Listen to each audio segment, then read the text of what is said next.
વિદ્યાર્થી મિત્રો, આપ સૌ ધોરણ 12 માં આવી ગયા છો। 11માનું જે વર્ષ છે એ છેલ્લે કોરોની મહામારી વચ્ચે પૂરું થયું અને ફરી પાછા તમે 12મા ધોરણમાં આવી ગયા છો અને અત્યારે પણ એ મહામારી ચાલી રહી છે અને એ મહામારીમાં તમારો જે અભ્યાસ છે એ અભ્યાસ ના બગડે, તમે ઘરે બેસી અને અભ્યાસ કરી શકો એ માટે આપણી જે એમએટી હાઈસ્કૂલ સમગ્ર શાળા પરિવાર, પ્રિન્સિપાલ સાહેબનું જે આયોજન કે વિદ્યાર્થીઓનો અભ્યાસ ના બગડે, શિક્ષકોને કહ્યું કે તમે વિડીયો બનાવો અને જે પણ કંઈ ચેપ્ટર હોય કે પ્રકરણ હોય કે પાઠ હોય એ વિદ્યાર્થીઓ સુધી પહોંચાડો। અને બધા જ શિક્ષકોએ એ સહજ રીતે કહ્યું સાહેબને કે ના સાહેબ, સાચી વાત છે કે અમારે પણ વિદ્યાર્થીઓને આ વિડીયોના માધ્યમથી ભણાવવા છે। તો આપણે આજે ગુજરાતીની જે શરૂઆત કરવા જઈ રહ્યા છીએ તો એમાં ગુજરાતીની અંદર જે પ્રથમ કવિતા છે અખિલ બ્રહ્માંડ। હવે અખિલ બ્રહ્માંડમાં જે કવિતા છે ત્યાંથી આજે આપણે ગુજરાતીની શરૂઆત કરી છે। અખિલ બ્રહ્માંડમાં જે કવિતા છે એના કવિ છે નરસિંહ મહેતા। નરસિંહ મહેતા વિશે આપ સૌ માહિતગાર છો અને ગુજરાતી સાહિત્યમાં આપણે જોઈએ છે કે મધ્યકાલીન યુગની અંદર નરસિંહ મહેતા અને મીરાબાઈની કવિતા કોઈ સ્ટુડન્ટ ના ભણ્યો હોય એવું બનતો નથી અને નરસિંહ ને મીરાબાઈની વાત આવે એટલે સહજ રીતે વિદ્યાર્થીઓને ખબર છે કે નરસિંહ અને મીરાબાઈ આ બંને એ કૃષ્ણના ભક્ત હતા। એવા નરસિંહ મહેતાની જે કવિતા આપણે ભણી રહ્યા છે અખિલ બ્રહ્માંડમાં, જેનો સાહિત્ય પ્રકાર છે કોણ। હવે નરસિંહ મહેતા છે એ 15મા શતકની અંદર થઈ ગઈ ગુજરાતી ભાષાના આદ્ય કવિ। કેવા કવિ? આદ્ય કવિ તરીકે ઓળખાય છે નરસિંહ મહેતા। આદ્ય કવિ તરીકે ઓળખાય છે ગુજરાતી ભાષાના। હવે આપણે જોઈએ છે કે નરસિંહ મહેતાનું જે વતન છે એ વતન ભાવનગર જિલ્લાનું તળાજા ગામ। ભાવનગર જિલ્લાનું તળાજા ગામ। અહીંયા તમારા પુસ્તકમાં છે નહીં, પણ હું જે રીતે નરસિંહ મહેતા વિશે જાણું છું તો તમને, હું ભણ્યો છું, મેં વાંચ્યું છે એ પ્રમાણે હું તમને વાત કરું તો નરસિંહ મહેતા પહેલા કંઈ કામ ધંધો કરતા નહોતા। એમના ભાઈ અને ભાભીની સાથે એ રહેતા। સ્વાભાવિક છે કે ભાઈ તમને ખવડાવશે પણ ભાભી તો મેળા મારવાનું બાકી રાખે નહીં, એટલે ભાભી રોજ મેળા મારે છે, કંઈ કામ ધંધો નથી કરતો, આ નથી કરતો। તો નરસિંહ મહેતા થાકી જાય છે, કંટાળી જાય છે અને પોતાનું જે ઘર છે એ ઘર છોડી દે છે અને ઈશ્વરની શોધમાં નીકળી પડે છે અને ઈશ્વરની શોધમાં એ તપશ્ચર્યા કરે છે અને શિવજી એમને પ્રસન્ન થાય છે અને એવું કહેવાય છે કે શિવજીએ કૃષ્ણની રાસલીલાના નરસિંહ મહેતાને દર્શન કરાયા એટલે જે નરસિંહ મહેતા છે એ કૃષ્ણની ભક્તિમાં લીન થઈ જાય છે। ભલે આ પુસ્તકમાં નથી પણ તમારે જાણવું ખૂબ જરૂરી છે કે નરસિંહ મહેતા એ કૃષ્ણની ભક્તિમાં અને આટલા બધું કૃષ્ણ ઉપર કેમ લખ્યું?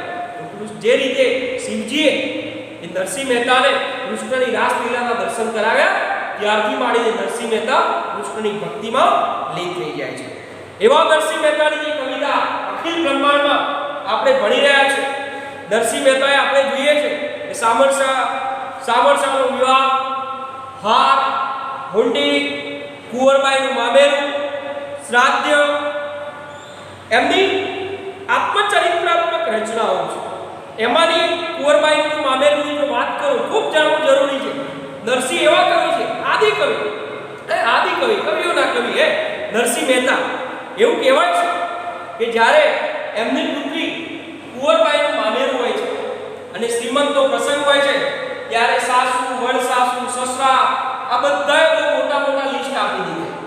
હવે મોટા લિસ્ટ આપેલા એટલે જે કુંવરબાઈ છે એ બહુ ચિંતિત થઈ જાય છે, દુઃખી થઈ જાય છે કે મારો પિતા એ તો સાદું છે, હવે બધી જરૂરિયાતો કઈ રીતે પૂરી કરશે?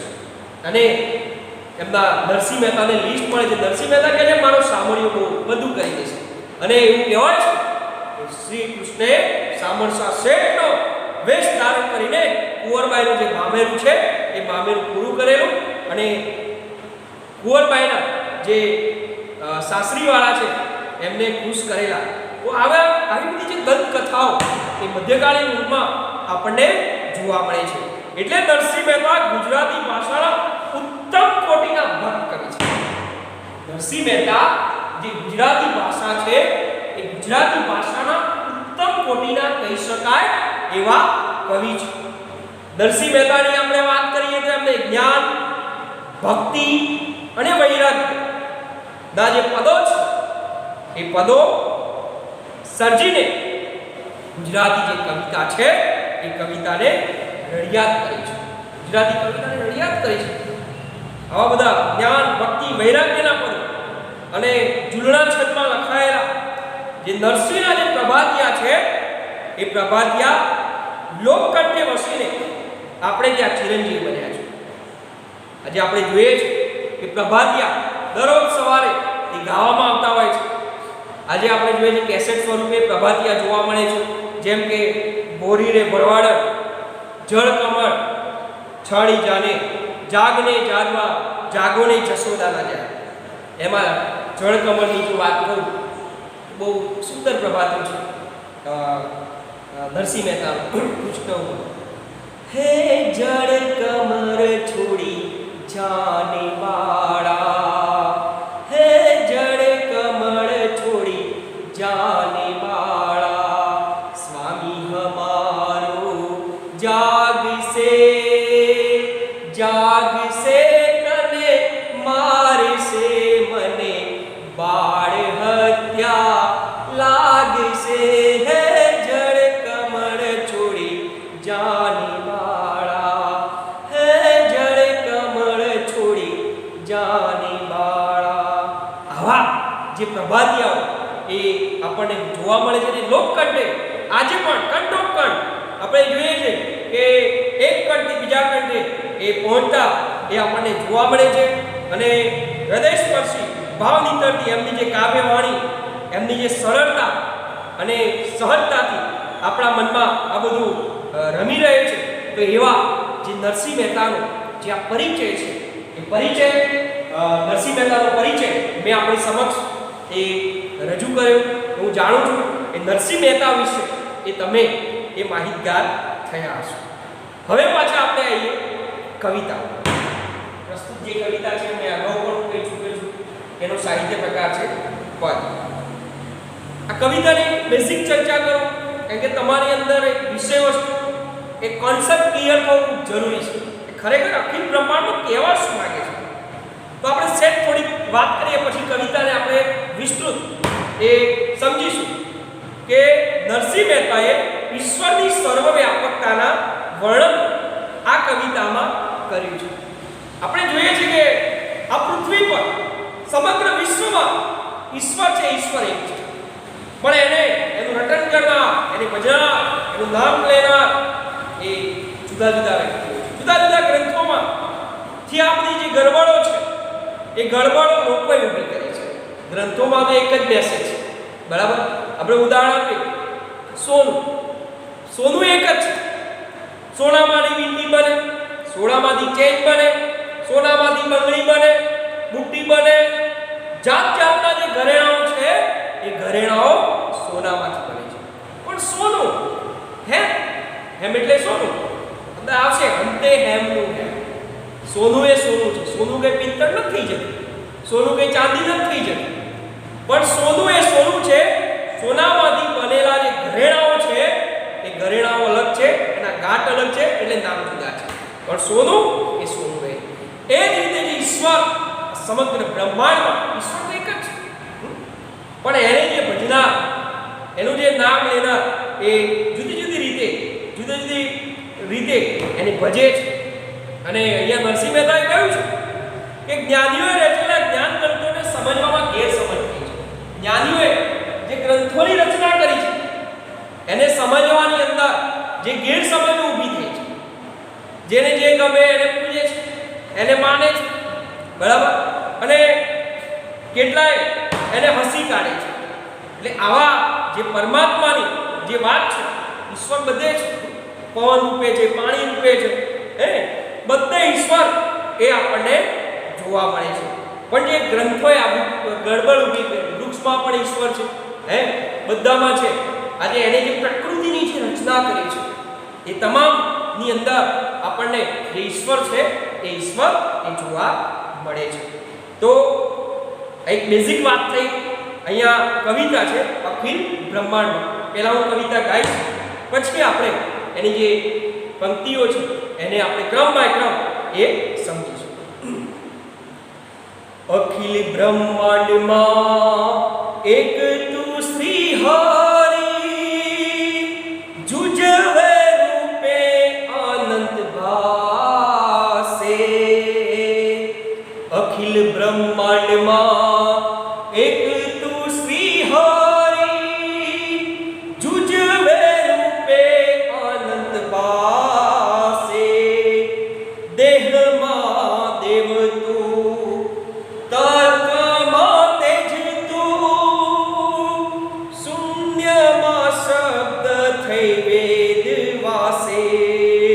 શૂન્યમાં શબ્દ થઈ વેદ વાસે.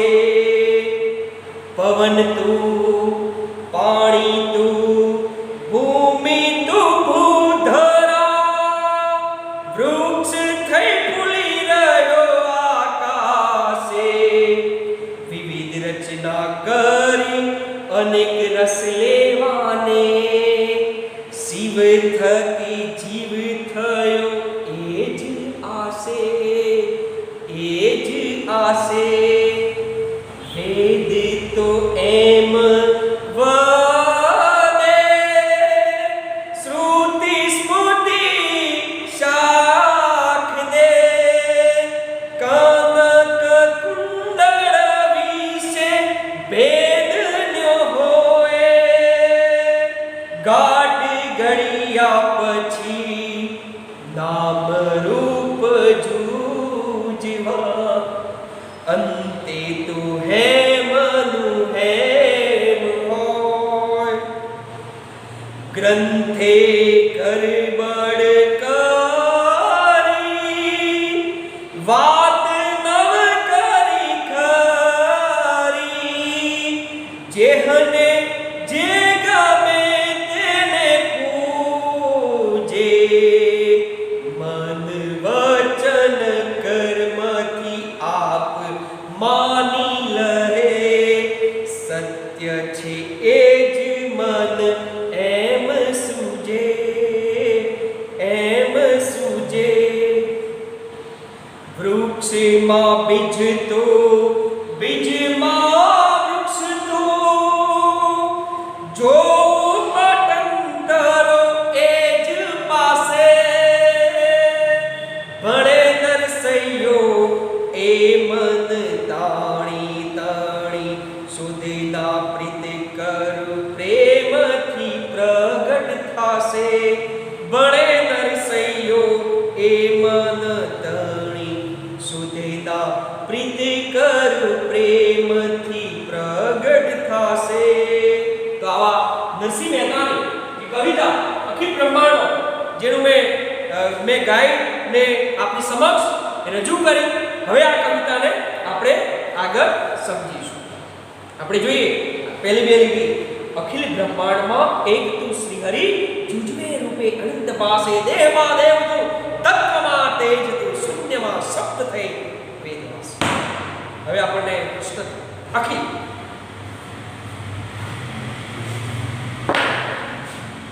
અખિલ આખું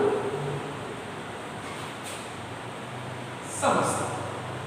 અખિલ નો શું થાય? આખું સમસ્ત. આગળ છે અખિલ બ્રહ્માંડમાં એક સૂર્ય.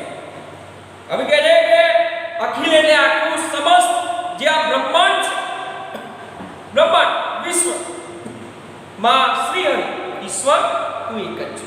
શું કહે છે? સમગ્ર બ્રહ્માંડમાં ઈશ્વર તું એક જ છે. જુજવે જુજવે જુજવે જુદા જુદા રૂપે જૂજવે જુદા જુદા રૂપે આગળ છે અનંત ભાષે અનંત એટલે જેનો અંત નથી અનંત જેનો અંત નથી ભાષે ભાષે બરાબર કવિ કહે છે કે સમગ્ર બ્રહ્માંડમાં શ્રી હરિ એક તું જ છે જે જુદા જુદા રૂપે દેખાઈ રહ્યો જે અનંત છે ઈશ્વર જુદા જુદા રૂપે દેખાઈ રહ્યો છે પણ ઈશ્વર અનંત છે ઈશ્વરનો કોઈ અંત છે નહીં ઈશ્વર દેહ એટલે તન શરીર દેહ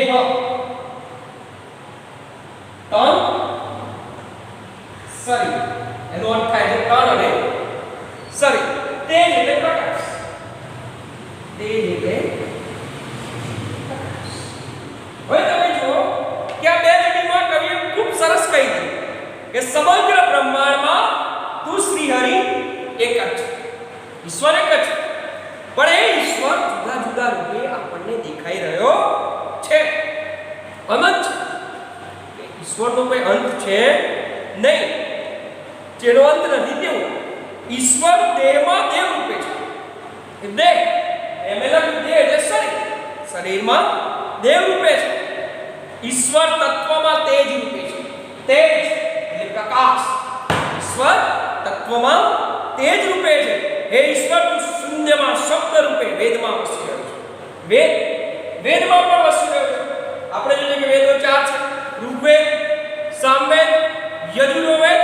અથર્વવેદ તો એવા જે ચાર વેદની પણ અહીંયા વાત કરી છે આગળ પણ આવશે તો હે ઈશ્વર તું શૂન્યમાં શબ્દ રૂપે વેદમાં વસી રહ્યો છે બે પંક્તિનો અર્થ થયો આગળ જોઈએ પવન તું પાણી તું ભૂમિ તું ભૂધરા વૃક્ષ થઈ ખુલી રહ્યો આકાશે વિવિધ રચના કરી અનેક રસ લેવાને શીલ થકી જીવ થયો એ રસ હવે આગળ આપણે બીજી બે લીટીની જો આગળની વાત કરીએ તો પવન પવન એટલે બધી વાયુ પવન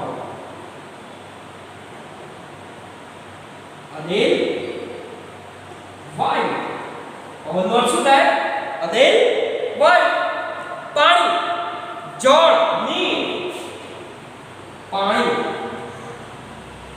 જળ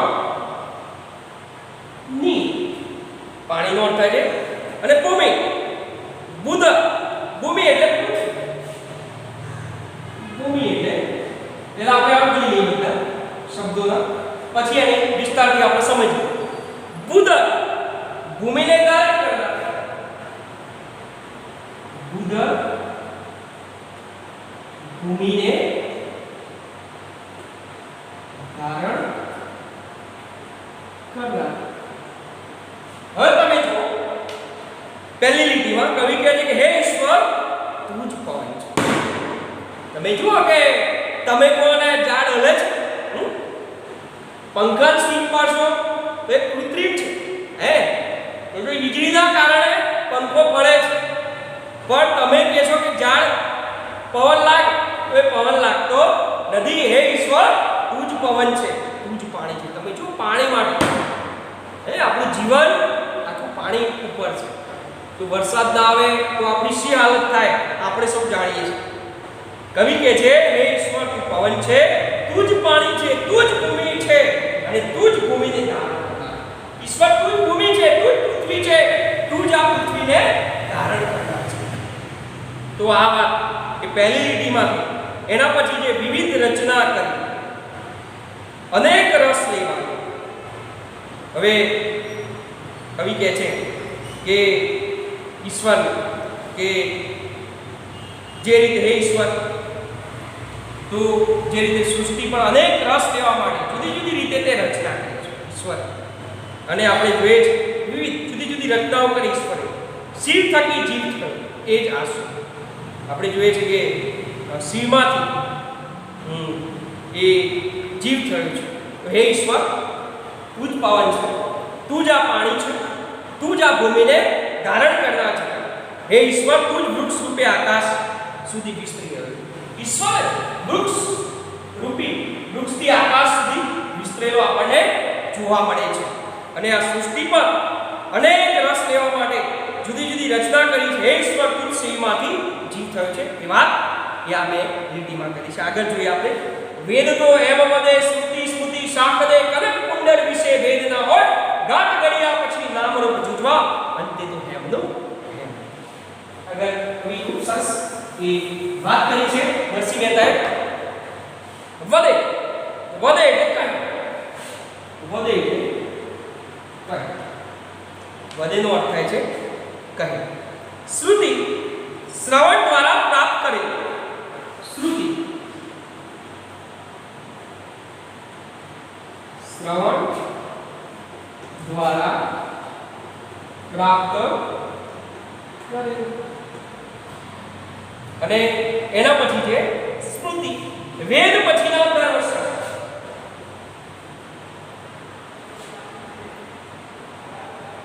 સ્મૃતિ વેદ પછીના ધર્મ શાસ્ત્રો.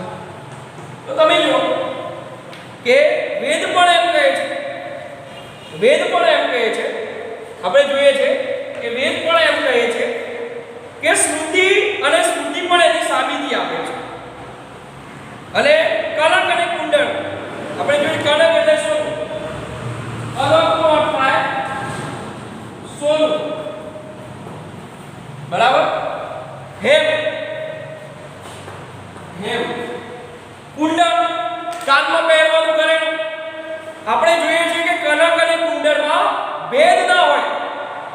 દરેકના ગાંઠ ગળ્યા પછી તેના નામ જુદા જુદા હોય છે. આપણે જોઈએ કે સોનું એ સોનું છે, પણ જેનો જે ગાંઠ આપવામાં આવે હવે એના પછી તેના નામ જુદા જુદા હોય છે, પણ અંતે તો સોનું તે સોનું છે. અહીંયા આપણને ખૂબ સરસ અંતે તો હેમનું હેમ, અંતે તો હેમનું હેમ હોય. સોનું એ સોનું છે, પણ સોનું કઈ પિત્તળ નથી થઈ જતું, સોનું કઈ તાંબુ નથી થઈ જતું, પણ સોનામાંથી જે અલગ અલગ પ્રકારના જે ઘરેણા બનાવ્યા છે, જે ગાંઠ બનાવ્યા છે, એટલે એના પછી ગાંઠ ગળ્યા પછી એના નામ જુદા જુદા હોય છે. અંતે તો સોનું એ સોનું છે. એ વાત એ આ લીટીમાં કરી છે. પછીની લીટી છે, ગ્રંથે ગરબડ કરી વાત ન કરી ખરી, જેણે જે ગમે તેને પૂજે, મન વચન કર્મથી આપ માની રહે, સત્ય છે એ જ મન. એમ શું છે? હવે આગળની લીટીઓની આપણે વાત કરીએ તો ગ્રંથે આપણે જોઈએ છે કે ગ્રંથોએ જુદા જુદા ગ્રંથો લખવામાં આવ્યા. ગ્રંથોમાં કંઈ ખોટું નથી લખ્યું. દરેક જેને જેને ગ્રંથ લખ્યા છે એને ઈશ્વરની વાત કરીને ઈશ્વરનો મહિમા ગાયો છે, દરેકે જુદી જુદી રીતે. અને ગ્રંથે બધી ગડબડ કરી. હવે સાચી વાત ના કરી એટલે લખ્યું ખરું, પણ જેને જે ગમ્યું એને માનવા લાગે છે, જેને જે ગમે એની એ પૂજા કરે છે. મન, વચન અને કર્મથી આપણે જોઈએ છે કે વચન જેને જેને જેને આગળ છે વચન એટલે વાણી, વચન વાણી. કર્મ કાર્ય, કર્મ કાર્ય કામ, કર્મનો અર્થ થાય છે. હવે ગ્રંથે ગડબડ કરી, સાચી વાત ના કરી, લોકોએ જેને જે ગમ્યું એની પૂજા કરી. મન, વચન, મનથી, વચનથી, વાણીથી, કર્મથી એટલે કામથી એને માની લે છે અને સત્ય માની લે છે. જેને જે માની, જેને જે સૂઝ્યું એ ખરું, બરાબર? જેને જે ગમે એ ખરું. એ વાત એ આ લીટીમાં કરવામાં આવી છે.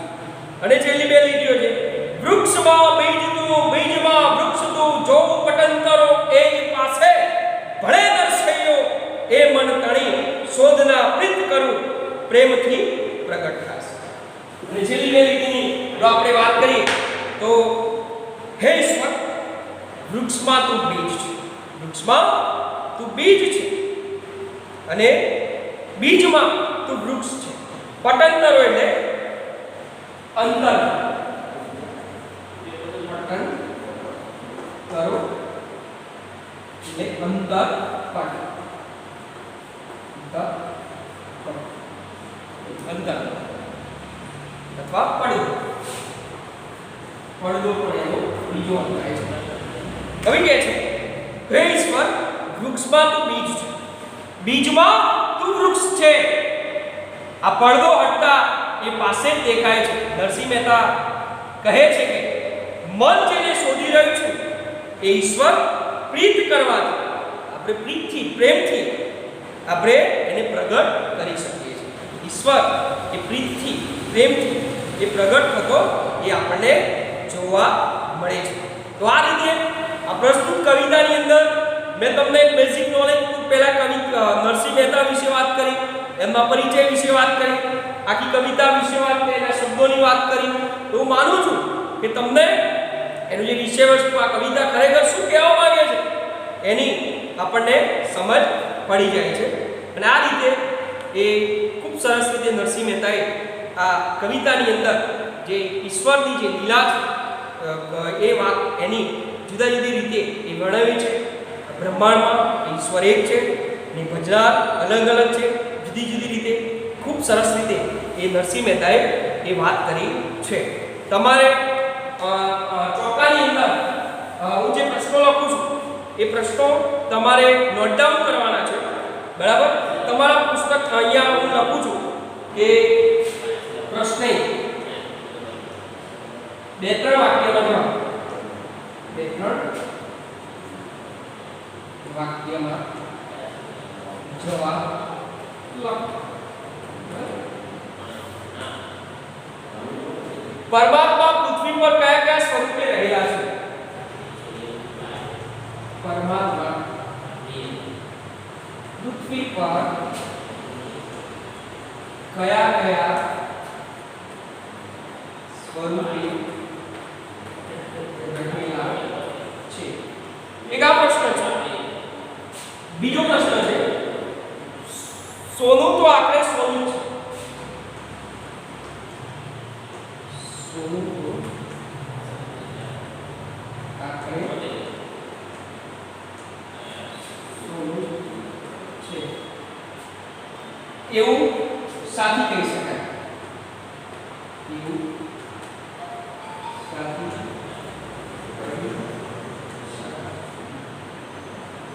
સાથી કહી શકાય.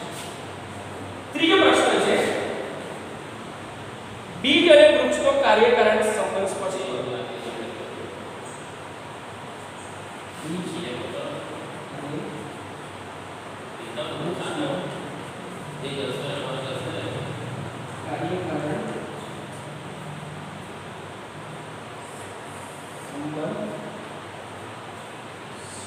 કરો. અને એક સમગ્ર લક્ષી પ્રશ્ન છે, સવિસ્તર ઉત્તર લખો. પ્રશ્ન 1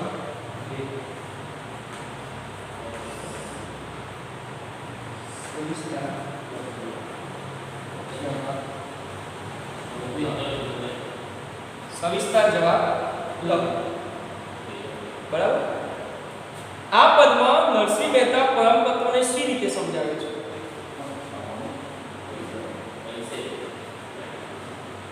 આ પદમાં નરસિંહ મહેતા પરમ તત્વને